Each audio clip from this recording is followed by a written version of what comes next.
Alors le bilan de 50 ans d'indépendance, de soi-disant indépendance africaine, il est pas beau parce qu'en fait il n'y a pas d'indépendance. Donc tout ça c'est des mensonges, c'est tout sauf la vérité. Il n'y a pas eu vraiment d'indépendance. Il y a eu un simulacre d'indépendance, mais une véritable indépendance, c'est revenir à ce qui existait avant le colonialisme. Qu'est-ce qui existait avant le colonialisme? Des ethnies, des groupes qui étaient des nations, car chaque ethnie est une nation, et qui avaient des frontières totalement différentes de ce qui existe maintenant, des religions totalement différentes de ce qui existe maintenant, une culture totalement différente de ce qui existe maintenant, qu'on voit dans tous les détails, la façon de s'habiller, la façon de se coiffer, partout. Et tout ça a été colonisé. Et donc, à la décolonisation, qu'est-ce qu'il y a eu? Il y a eu un simulacre de décolonisation politique. Ça veut dire que les frontières qui ont été décidées par des gens qui n'avaient jamais mis les pieds en Afrique, quelque part en Europe, qui se sont partagés comme ça, comme on partage un gâteau, ils se sont partagés l'Afrique, Kama, en disant vous les Anglais vous aurez ça, nous les Français on va voir ça. Ils sont jamais allés voir sur place et ça donne des divisions épouvantables qui créent des guerres parce que certains pays voient une ethnie au grand pouvoir faussement démocratique qui a été mis en place par les Européens et d'autres ethnies comme les Hutus et les Tutsis qui se trouvent dominés, qui se trouvent maltraités par les autres, qui sont mis au pouvoir par les Européens, et donc des génocides et des conflits terribles qui n'en finiront pas. La seule solution, c'est le retour aux frontières précoloniales, aux traditions précoloniales, aux religions précoloniales, à tout ce qui était avant. Également dans la façon de s'habiller. Quand je vois des ministres et des présidents africains et de Kama habillés avec le costume cravate des colonisateurs, mais alors leurs ancêtres doivent s'arracher le peu de cheveux qui leur reste et se sentir trahis. Quand je vois ces ministres-là qui sont habillés en costume cravate, il faut qu'ils reviennent à la tenue traditionnelle africaine. Pourquoi copier le colonisateur qui est venu d'une façon sanguinaire piller l'Afrique, prendre les ressources, esclavagiser les gens? Et voilà que les ministres et les présidents africains, qui sont censés avoir mis la différence, s'habillent comme les Européens. Ça, c'est une trahison. Déjà, c'est des traîtres à l'Afrique, parce qu'ils copient les Européens. Il y a quelques leaders africains qui ont le courage de s'habiller d'une façon africaine.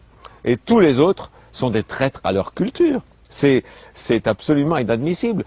Lorsque on pourrait dire, avoir la fausse excuse, que dire c'est pour plaire aux visiteurs étrangers, on s'habille quoi? Alors, moi, j'ai jamais vu le président français ou le président ou le premier ministre anglais, quand des chefs d'État africains viennent, s'habiller en africain pour faire plaisir à leurs visiteurs.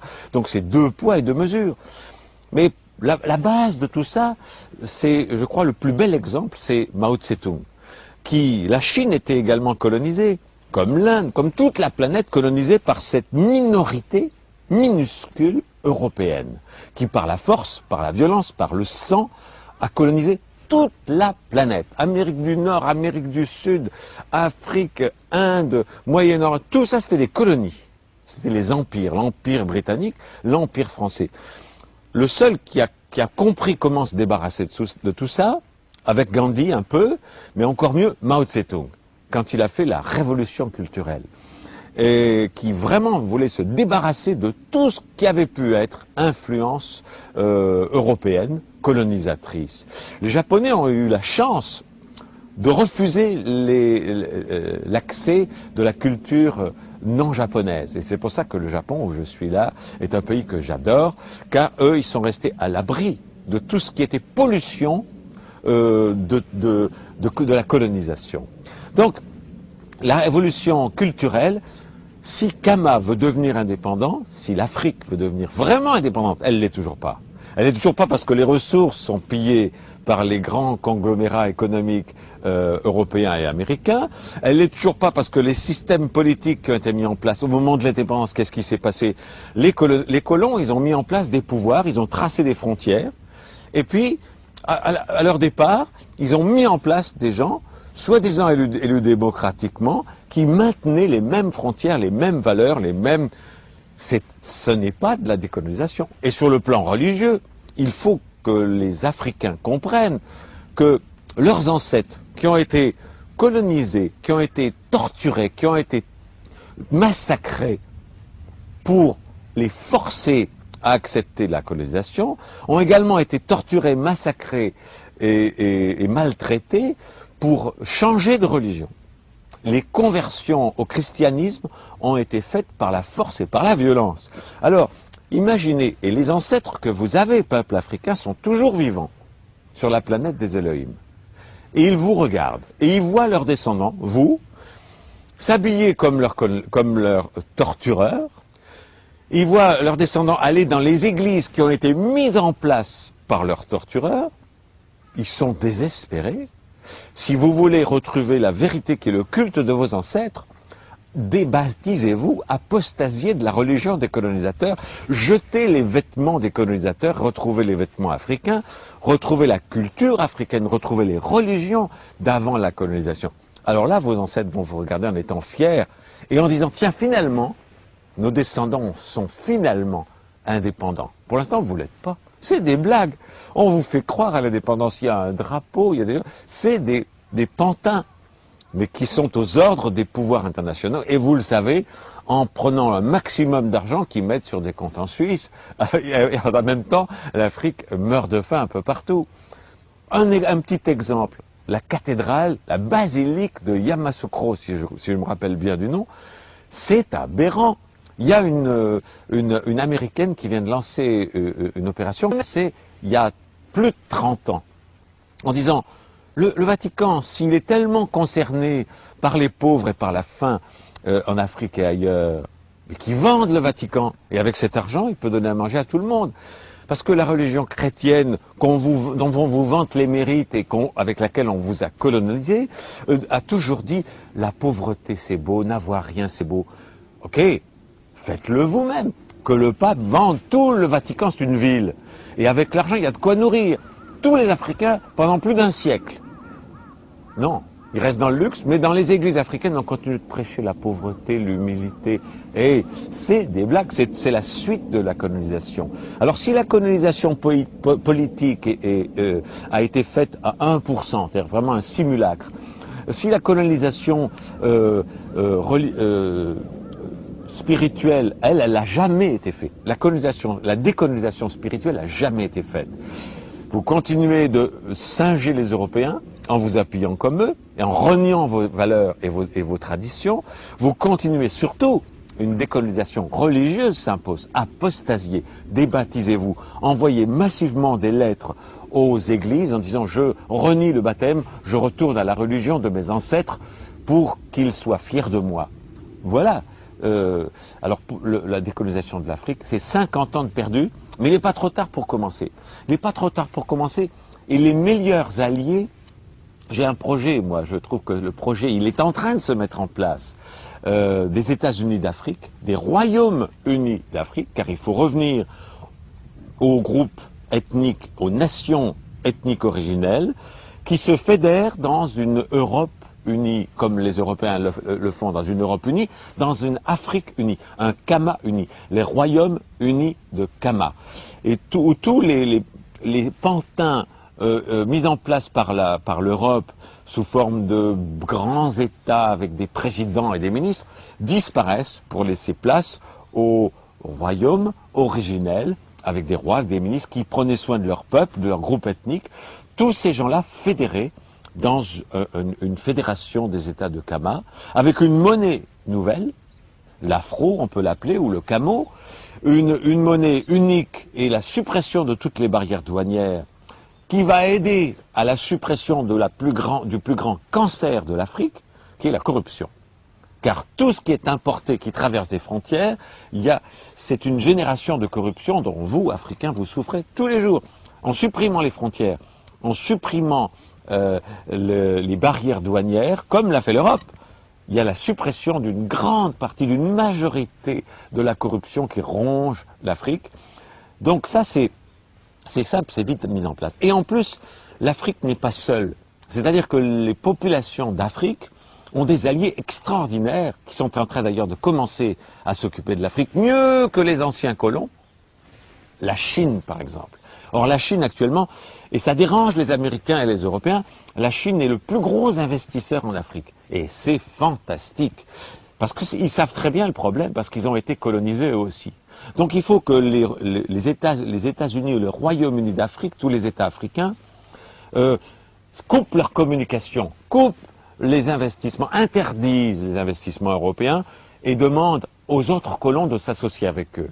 Un genre de fédération planétaire des anciens colonisés. La Chine, l'Afrique, l'Amérique du Sud, avec Chavez qui fait des choses fantastiques au Venezuela. Si tous ces pays victimes de l'ancien impérialisme européen s'allient, et les Américains ont très peur de ça, et les Européens ont très peur de ça, le nain européen est balayé. Et c'est ce qu'il faut faire. Le futur de l'Afrique, c'est une alliance non seulement économique, mais également militaire pour se protéger sur tous les plans, pour se protéger des colons qui sont prêts à tout. Qui sont prêts à tout pour revenir. Parce que tant que l'économie fonctionnait à peu près bien, on était à la décolonisation, hein, c'était beau, c'était mode, c'était fashion.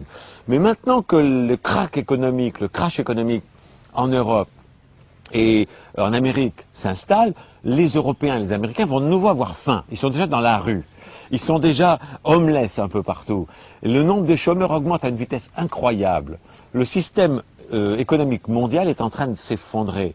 Donc, dès qu'ils vont avoir faim, qu'est-ce qu'ils vont faire? Leurs intérêts économiques vont reprendre le dessus et ils vont vouloir recoloniser les colonies qu'ils ont perdues dans le sang, dans les invasions et dans des génocides. Donc, et on voit tout cela commencer à prendre forme sous prétexte d'aide au tiers-monde, sous prétexte de pacifier. C'est l'occupation illégale de l'Irak par les États-Unis, parce que leur premier intérêt, c'est de prendre le pétrole. Si demain, il y a une véritable indépendance de l'Arabie Saoudite et des autres pays producteurs de pétrole, et ce que fait Hugo Chavez au Venezuela, qui est en train de vouloir être indépendant, les Américains ont très peur, et les Européens aussi, parce qu'ils perdent le contrôle du pétrole.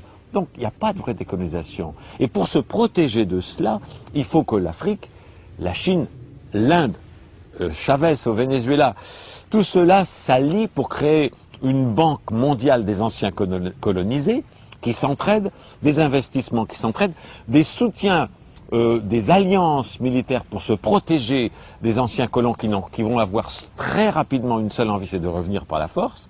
Donc, et tout cela, on le voit déjà.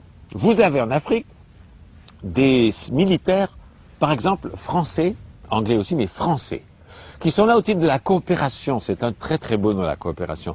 Ça veut dire qu'ils sont là, puis alors on donne l'excuse de dire s'il y a une déstabilisation politique, eh bien ces militaires français vont pouvoir protéger les populations françaises qui vivent en Afrique. Un instant là. S'il y a une déstabilisation en Europe, et ça arrive dans certains pays, est-ce qu'il y a des militaires africains pour protéger les Noirs qui y vivent? Non. Alors donc il n'y a pas d'équivalence, il n'y a pas de réciprocité, c'est toujours un paternalisme et un tempérament de conquistador qui est en place pour dire vous êtes indépendant, mais attention, hein, on vous surveille, on vous patronise quand même, on regarde si tout va bien, sinon on va revenir. C'est inacceptable. D'où l'intérêt pour l'Afrique de s'allier avec la Chine, qui est quand même le plus grand pays du monde et la première puissance économique du monde maintenant, qui est également un quart pratiquement de l'humanité. C'est pour ça que les Chinois, là c'est fini maintenant, ils sont en train de devenir la superpuissance mondiale et ils n'auront plus jamais d'invasion. Ils ont les armes nucléaires, c'est pas très bien, il faudrait que tout le monde les enlève, les armes nucléaires. Mais vu la quantité massive qu'il y a en Europe et en Amérique, ils ont raison d'en faire. Si vous voulez qu'on n'en fasse plus, détruisez tout ce que vous avez en Amérique et tout ce que vous avez en Europe. Alors là, on verra. C'est tellement risible quand on voit les États-Unis et l'Europe dire oh, l'Iran va avoir une bombe atomique, il faut envahir l'Iran. Il y en a 10 000 aux États-Unis, il y en a 10 000 en Europe. Alors, commencez par détruire celle que vous avez avant de vous inquiéter de la bombinette atomique que peut-être l'Iran fera un jour et qui a le droit. Pourquoi les États-Unis et les anciens impérialistes européens auraient le droit d'avoir des bombes atomiques? Puis l'Inde, non, la Chine, non, l'Afrique, non, évidemment, surtout pas. Mais Non, l'égalité, elle est là pour tout le monde. À la Chine et l'Inde, ensemble, c'est bientôt 3 milliards d'êtres humains, c'est-à-dire pratiquement la moitié de l'humanité. Et cette moitié de l'humanité, l'Afrique doit la rejoindre en tant qu'ancienne victime de la colonisation et créer une internationale des anciennes victimes de la colonisation, sans esprit de revanche. Car l'amour et la compassion doivent aussi régner, sans jamais faire subir aux Européens et aux Américains ce qu'ils ont fait subir aux autres, mais en empêchant que ça se reproduise, et en étant traités au moins à égalité.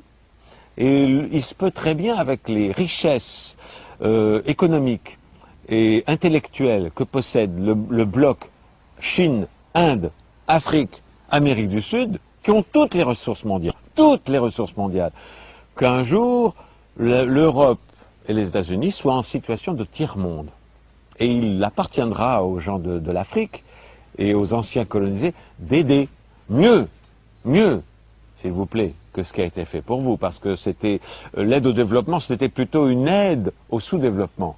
Il vous appartiendra, à vous, population future de l'Afrique et de Kama, et des États anciennement colonisés, d'aider sincèrement. Actuellement, les Africains font la queue pour émigrer dans les pays riches, en France, etc. Je vous prédis, moi, le prophète Raël, qu'un jour, les Européens feront la queue pour être acceptés comme immigrants en Afrique. J'espère, je compte sur vous pour les traiter mieux qu'ils vous traitent quand vous voulez aller en Europe. La situation est en train de se retourner, vous le voyez déjà apparaître, tout ce que je vous raconte là. Énormément de nouveaux diplômés des universités françaises, au lieu de trouver un travail en France ou aux États-Unis, reviennent au pays, reviennent en Afrique, parce qu'ils y sont mieux traités, parce qu'il n'y a pas de racisme, et parce qu'ils vont pouvoir s'y développer d'une façon beaucoup plus forte, en créant des entreprises en Afrique. Et les Chinois ont compris ça, qui commencent à investir massivement en Afrique. C'est extraordinaire, c'est magnifique. Augmenter ses liens avec la Chine, avec l'Inde, avec Chavez au Venezuela, et l'Afrique, très vite, va devenir un pays où les pauvres Européens vont vouloir venir essayer d'avoir du travail. À vous de les accueillir avec amour.